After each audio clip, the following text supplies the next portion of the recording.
उत्तर प्रदेश के अयोध्या जिले की मिल्कीपुर विधानसभा सीट पर उपचुनाव के लिए मतदान का क्रम लगातार जारी है। आज 5 फरवरी को मिल्कीपुर में उपचुनाव हो रहा है, जिसके लिए सुबह से ही मतदान केंद्रों पर लंबी लंबी कतारें देखी जा रही हैं। अयोध्या के ढेर सारे पोलिंग बूथ और अगर वास्तविक संख्या बताई जाए तो 414 पोलिंग बूथों पर जो मतदाता हैं यानी कि वोटर हैं वो निकलकर अपने भाग्य का फैसला ईवीएम में कैद कर रहे हैं।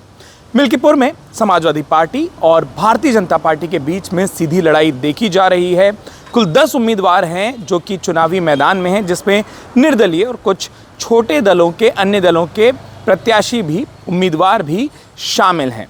लेकिन अब तक जो मतदान जारी है दोपहर तक, उसके क्रम को देखें तो ऐसा लगता है कि मिल्कीपुर औसत मतदान जो वहाँ पर होता रहा है 50 से 70% के बीच करीब उसके पास रहेगा, या ये भी हो सकता है क्योंकि आज मौसम वहाँ बेहतर है, ज़्यादा ठंड नहीं है, तो ऐसे में मतदान प्रतिशत बढ़े भी।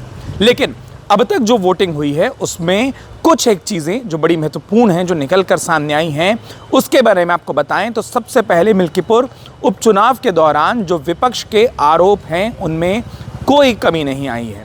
विपक्षी समाजवादी पार्टी ने मिल्कीपुर में हो रहे उपचुनाव के दौरान ढेर सारी धांधलियों के मुद्दे को उठाया है। समाजवादी पार्टी का आरोप है कि कई जगहों पर वोटिंग स्लो हो रही है, कई जगहों पर जो समाजवादी पार्टी के समर्थक मतदाता हैं या समाजवादी पार्टी के जो पोलिंग एजेंट हैं, बूथ एजेंट हैं, जो उनकी पार्टी के कार्यकर्ता हैं, उनको पुलिस प्रशासन रोक रहा है। समाजवादी पार्टी के राष्ट्रीय अध्यक्ष, पार्टी के मुखिया अखिलेश यादव ने बाकायदा सोशल मीडिया साइट्स पर एक फ़ोटो भी पोस्ट की है, जिसमें उन्होंने आरोप लगाया कि जो पुलिसकर्मी हैं वो मतदाताओं के आईडी कार्ड चेक कर रहे हैं। हमें मालूम है कि उत्तर प्रदेश में इससे पहले जो 9 विधानसभा सीटों पर उपचुनाव हुए थे उस दौरान भी समाजवादी पार्टी ने चुनाव आयोग से शिकायत की थी कि पुलिस अधिकारी लोगों के वोटर आई कार्ड या फिर उनके पहचान पत्र को चेक करते हैं, और इसके बाद चुनाव आयोग ने संज्ञान लिया था, कुछ पुलिसकर्मियों पर कार्रवाई भी हुई थी। समाजवादी पार्टी की ओर से जब एक बार फिर ये आरोप लगा तो अयोध्या पुलिस ने उस आरोप का जवाब भी दिया।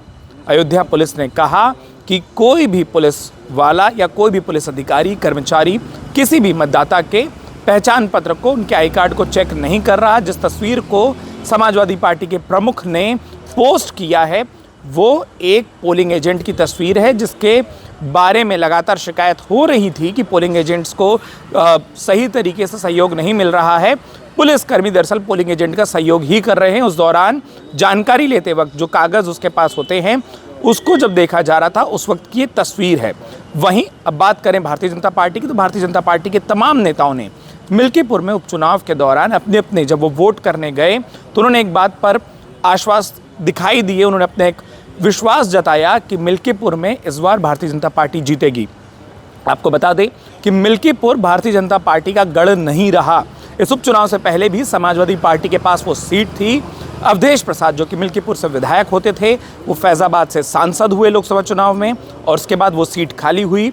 आज उनके ही बेटे अजीत प्रसाद उम्मीदवार के तौर पर समाजवादी पार्टी के मिल्कीपुर उपचुनाव में खड़े हुए हैं, और इन सब के बीच में भारतीय जनता पार्टी के नेता जो आश्वस्त दिखाई दे रहे हैं अपनी जीत के प्रति, वैसे ही दावे समाजवादी पार्टी से भी सामने आए। अवधेश प्रसाद ने सुबह पूजा पाठ करने के बाद, उन तमाम तस्वीरों को दिखाने के बाद कहा कि मिल्कीपुर में भारतीय जनता पार्टी की जमानत जब्त हो जाएगी। उन्होंने ये भी कहा कि ये चुनाव मुख्यमंत्री योगी आदित्यनाथ बनाम मिल्कीपुर की जनता का चुनाव है।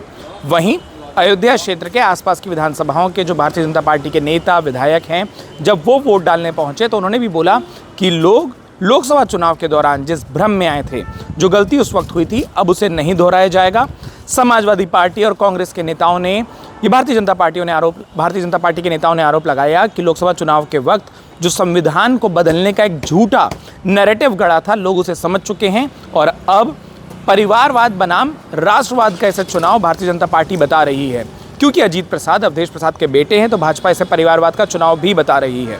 अब देखना यह है कि जारी मतदान के बीच में जो विपक्ष शिकायत चुनाव आयोग से कर रहा है, जिस तरीके से अयोध्या प्रशासन अपनी ओर से जवाब दे रहा है, ढेर सारी सुर्खियां नजर आ रही हैं, नेताओं के दावे नजर आ रहे हैं, पूजा पाठ हो रही है, उन सब के बीच में मिल्कीपुर का जो ये उपचुनाव है ये कहाँ जाता है। यूँ तो मिल्कीपुर के इस उपचुनाव से उत्तर प्रदेश विधानसभा में सरकार की स्थिति में कोई फर्क नहीं पड़ेगा, लेकिन फिर भी ये चुनाव परसेप्शन के लिहाज से उत्तर प्रदेश की सियासत में बेहद महत्वपूर्ण माना जा रहा है। क्यों?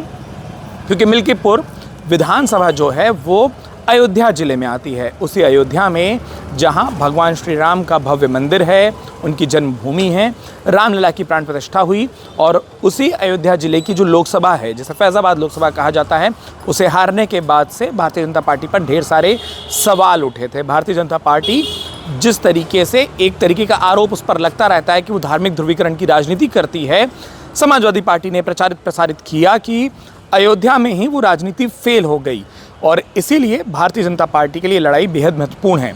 बात मिल्कीपुर में हुए प्रचार की करें तो मिल्कीपुर में अपराध के मामले, मिल्कीपुर में एक नाबालिग के साथ जो दुष्कर्म का मामला सामने आया था, उसके बाद एक लड़की की हत्या का मामला, समाजवादी पार्टी के जो सांसद हैं अवधेश प्रसाद, उनके सहयोगी रहे मोहित खान का मामला, ढेर सारे मामले हैं जो उछले। विकास के कई सारी बात वहाँ पर कही गई। उत्तर प्रदेश में जारी एनकाउंटर से लेकर पीडीए के विषय को भी विपक्ष ने खूब उठाया, लेकिन अब जनता इन तमाम प्रचारों को सुन चुकी है। वो अपना भाग्य तय कर रही है, अपने विधायक को चुनने का वोट डाल रही है। जनता किस ओर अपना वोट करेगी, ये जो पूरा परिणाम है वो 8 फरवरी को सामने आएगा। 8 फरवरी को भी अमर उजाला पर हम आपको सबसे पहले और सबसे सटीक, सबसे स्पष्ट, सबसे सही परिणाम बताएंगे मिल्कीपुर के। लेकिन मिल्कीपुर की ये लड़ाई एक नैरेटिव की लड़ाई है, एक परसेप्शन की लड़ाई है, और इस लड़ाई में कौन जीत हासिल करता है ये देखना होगा। आमने सामने की बात करें, भले ही 2 उम्मीदवार हमें दिखाई दे रहे हैं, जहाँ चंद्रभान पासवान भाजपा की ओर से, अजीत प्रसाद समाजवादी पार्टी की ओर से दिखाई दे रहे हैं, लेकिन ये लड़ाई 2 बड़े चेहरों ने एक तरीके से अपने ऊपर ले रखी थी। समाजवादी पार्टी के मुखिया अखिलेश यादव ने जहां प्रचार की कमान संभाली थी, प्रचार के आखिरी दिन 3 फरवरी को एक बड़ी जनसभा उन्होंने वहां संबोधित की। महाकुंभ में हुई भगदड़ से लेकर ढेर सारे मुद्दों को उन्होंने उठाया। तो वहीं भारतीय जनता पार्टी की ओर से मुख्यमंत्री योगी आदित्यनाथ ने मिल्कीपुर में चुनाव प्रचार संभाला हुआ था। 6 मंत्रियों की ड्यूटी लगी थी। मुख्यमंत्री योगी आदित्यनाथ ने जब 2 बार अपनी जनसभाएं की तो हर बार लॉ एंड ऑर्डर के मुद्दे को, कानून व्यवस्था के मुद्दे को, समाजवादी पार्टी से जुड़े अपराधियों के मुद्दे को, उनके नेताओं के तमाम अपराधों में शामिल होने के मुद्दे को उठाया था। और जैसा हमने कहा कि समाजवादी पार्टी जहां भारतीय जनता पार्टी की कोर पॉलिटिक्स को फेल अयोध्या में बताना चाहती है, तो वहीं भाजपा इसे राष्ट्रवाद, राम भक्ति बनाम परिवारवाद की लड़ाई के तौर पर बता रही है। इस पूरी जानकारी के बारे में, मिल्कीपुर के उपचुनाव के बारे में आपकी क्या राय है? आपको क्या लगता है वहाँ किसे जीत मिलेगी, किसे हार? अपना जो आकलन है, अपना जो अनुमान है, वो कमेंट बॉक्स में लिखकर हमें बताना ना भूलें। फिलहाल अपना वक्त देने के लिए आप सभी का बहुत बहुत शुक्रिया। मिल्कीपुर उपचुनाव समेत तमाम बड़ी अपडेट्स को देखने के लिए, सबसे पहले जानने के लिए अमर उजाला को सब्सक्राइब करना बिल्कुल ना भूलें। अमर उजाला जीवांजलि के सारथी की मदद लें और महाकुंभ में स्नान जरूर करें।